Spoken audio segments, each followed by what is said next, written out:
Olá pessoal, espero que todos estejam muito bem. Sejam muito bem-vindos a mais uma aula do curso Ponto Jus, o curso que levará você à sua aprovação na segunda fase da OAB em Direito Penal. Antes de iniciarmos nossa aula, eu queria comentar algo rapidinho com você. Creio eu que nos seus estudos você já percebeu que tanto o estudo para as questões quanto o estudo para as peças é muito importante. E que o estudo das questões alimenta o estudo para as peças. E o estudo das peças alimenta o estudo das questões. Como eu venho dizendo e já disse várias vezes aqui no curso, o examinador da OAB ele não é tão criativo. Então, alguns institutos que caíram em questões, muitas vezes são utilizados em peças em anos seguintes. E vice-versa. Algumas questões que foram elaboradas alguns temas que foram abordados na peça, depois são utilizados como tema de questão. Então é muito importante que você estude, você se prepare tanto para as peças quanto para as questões, porque o estudo de um alimenta o estudo da outra. Muito bem, então vamos estudar mais um pouquinho, aprender mais alguns institutos e nós estamos mais perto da sua aprovação. Vamos lá, prova número 13 da OAB, concurso unificado. Questão número 1.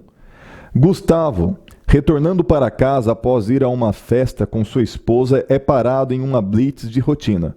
Ele fica bastante nervoso, pois sabe que seu carro está com a documentação totalmente regular, IPVA atrasado, multas vencidas e vistoria não realizada. E muito provavelmente o veículo será rebocado para o depósito. Após determinar a parada do veículo, o policial solicita que Gustavo saia do carro e exiba os documentos.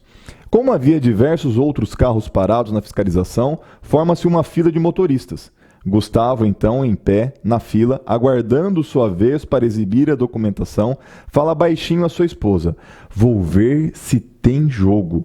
Vou oferecer R$100 para ele liberar a gente. O que você acha? Será que dá?" O que Gustavo não sabia, entretanto, é que exatamente atrás dele estava um policial que tudo escutara. E tão logo acaba de proferir as palavras da sua esposa, Gustavo é preso em flagrante. Atordoado, ele pergunta: "O que eu fiz?" Momento em que o policial que efetua o flagrante responde: "Tentativa de corrupção ativa." Atento ao caso narrado e tendo como base apenas as informações descritas no enunciado, responda justificadamente aos itens a seguir. O mero sim ou não, desprovido de justificativa ou mesmo com a indicação de justificativa inaplicável ao caso, não será pontuado. Volta aqui para mim. Pessoal, olha a situação.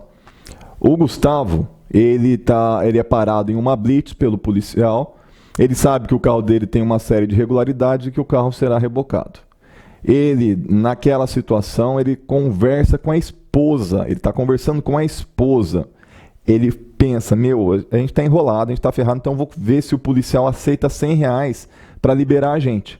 Ele está conversando com a esposa. Ele não falou isso para o policial. É como se ele estivesse pensando, porém, pensando alto e pensando alto para a esposa. Um policial ouve isso e prende o Gustavo em flagrante. Isso aí realmente é situação para flagrante?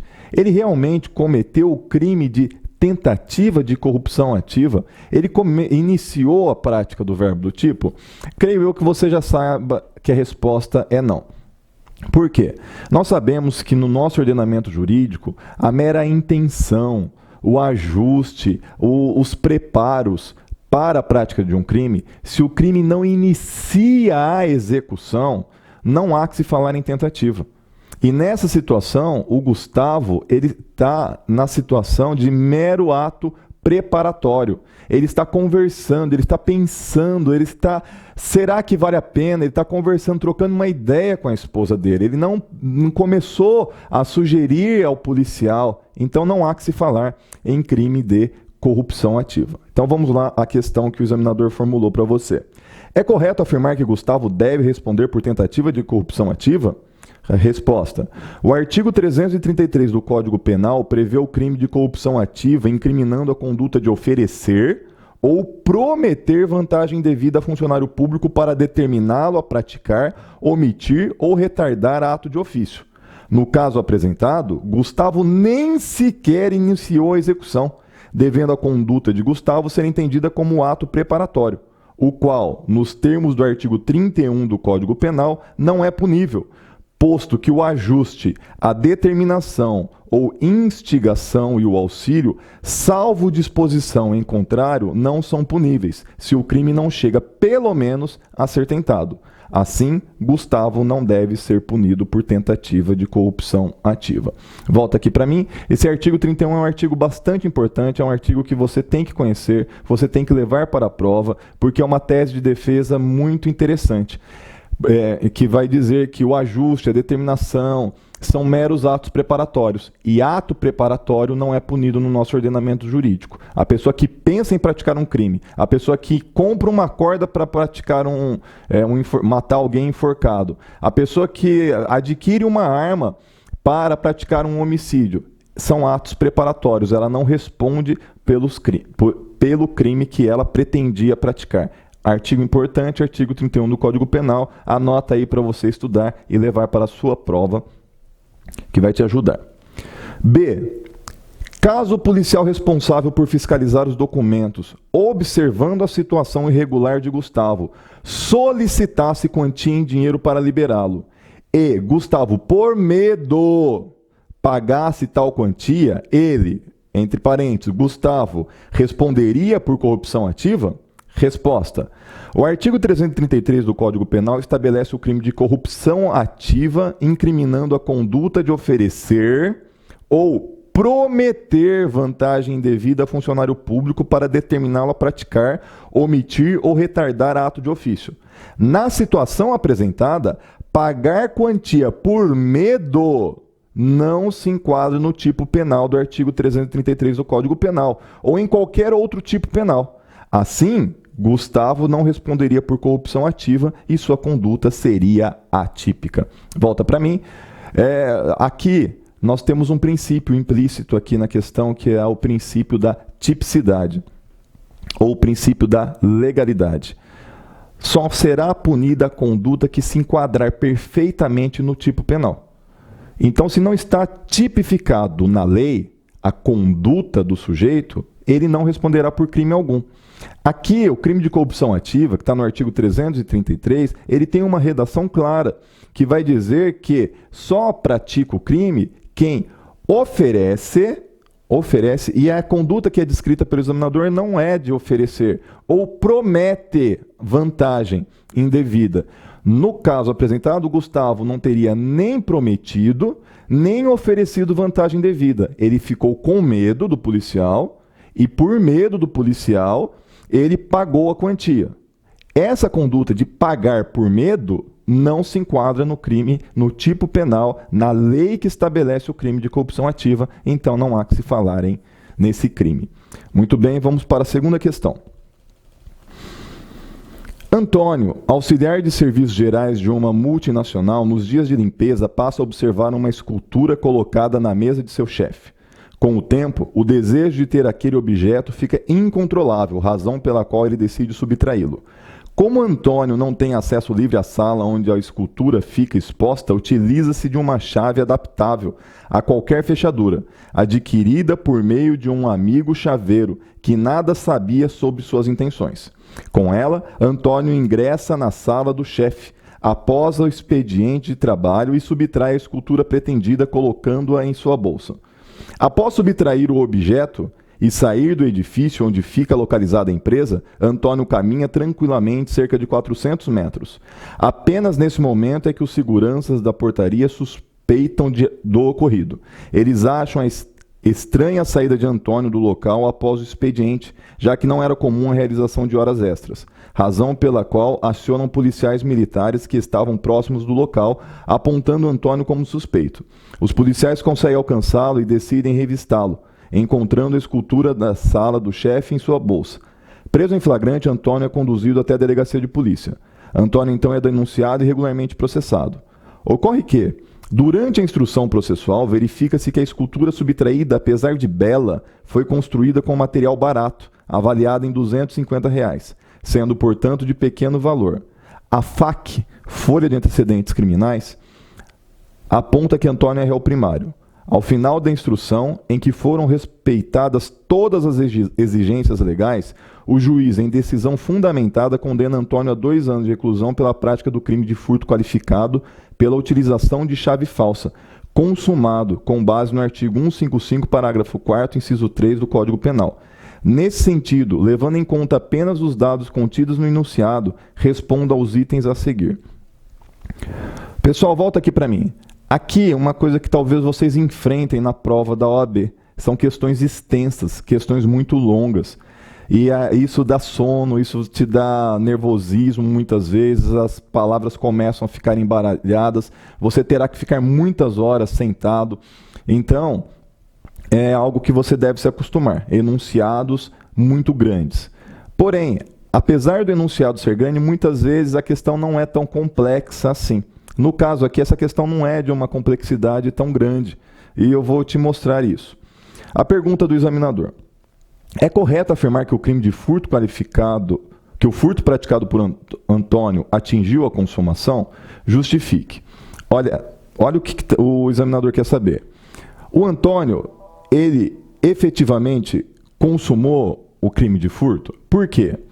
Ele subtraiu a escultura, ele sai e, estando a alguns metros de distância, a polícia o prende em flagrante. A pergunta do examinador, o que ele quer saber é, nessa situação, houve o furto está consumado, ele deveria responder somente por tentativa de furto. Muito bem, pessoal. O entendimento da doutrina majoritária e dos tribunais superiores é o seguinte: havendo a inversão da posse, se consumou o crime de furto ou de roubo. Vou falar de novo. Pela simples inversão da posse, já se consumou tanto o crime de furto quanto o crime de roubo. O que é inversão da posse? Esse código aqui, tá? Ele estava aqui nessa mesa e pertence a uma outra pessoa, pertence ao Horácio, por exemplo. Eu vejo que esse código está aqui, que ele pertence ao Horácio e eu peguei. A hora que eu peguei isso aqui, tá? Com a intenção de furtar, e eu já estou saindo, já houve a inversão da posse. Então, já se consumou o crime de furto. Então, com a inversão da posse. Olha o que aconteceu com o Horácio, com o Antônio. O Antônio, ele pegou a escultura, passou pela portaria, foi embora, ele estava na rua, o pessoal da segurança, da portaria, sei lá quem que era, achou estranho o Antônio ter saído só aquele horário, porque não é costume daquela empresa ver horas extras, e aí aciona a polícia militar que o prende. Então, se com a mera inversão da posse já há a consumação do crime de furto, muito mais quando há inversão da posse e ele se retira do local onde a res se encontrava, onde o objeto furtado se encontrava. Então vamos lá, uma possível resposta para essa questão. Sim, o crime de furto restou consumado por parte de Antônio, tendo em vista que efetivamente praticou a conduta prevista no artigo 155 do Código Penal, que incrimina a conduta de subtrair para si ou para outro em coisa alheia móvel. Além disso, o entendimento dos tribunais superiores e da doutrina majoritária é no sentido de que o crime de furto se consuma no momento em que há inversão da posse, situação ocorrida no caso narrado. B. Considerando que Antônio não preenche os requisitos elencados pelo STF e STJ para aplicação do princípio da insignificância, qual seria a principal tese defensiva a ser utilizada em sede de apelação? Justifique. Volta aqui para mim rapidinho. Aqui o examinador já está falando, olha, não é caso de princípio da insignificância, não será aplicado o princípio da insignificância. Então, o que é que nós podemos alegar em defesa do Antônio? O Antônio, ele pratica a subtração de um objeto que vale menos do que um salário mínimo. Se o objeto vale menos que um salário mínimo, ele é considerado objeto de pequeno valor. O que é pequeno valor para o direito penal no caso de crime de furto? É o objeto que é avaliado em importância a quem? Abaixo, inferior a um salário mínimo. R$250 é menos do que um salário mínimo. Então, o Antônio, ele pode ser beneficiado pelo Instituto do Furto Privilegiado, que ocorre uma diminuição no montante da pena quando a coisa subtraída é de pequeno valor e o réu é primário. Vocês lembram que o enunciado diz que, puxada a folha de antecedentes, constata-se que o Antônio é réu primário? E aí está falando que a coisa vale menos que um salário mínimo. Então você tem que saber que coisa de pequeno valor é aquela que vale menos que um salário mínimo. Aí você conseguiria responder a questão. Vamos lá, a resposta.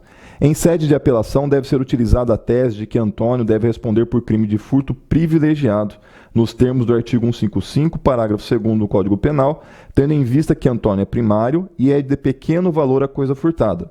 Além disso, a qualificadora de uso de chave falsa prevista no artigo 155, parágrafo 4º, inciso 3 do Código Penal, sendo de ordem objetiva, não impede a aplicação do privilégio, nos termos da súmula 511 do STJ, que prescreve que é possível o reconhecimento do privilégio previsto no parágrafo 2º, artigo 155 do Código Penal, nos casos de crime de furto qualificado, se estiverem presentes a primariedade do agente, o pequeno valor da coisa e a qualificadora for de ordem objetiva. Volta aqui para mim.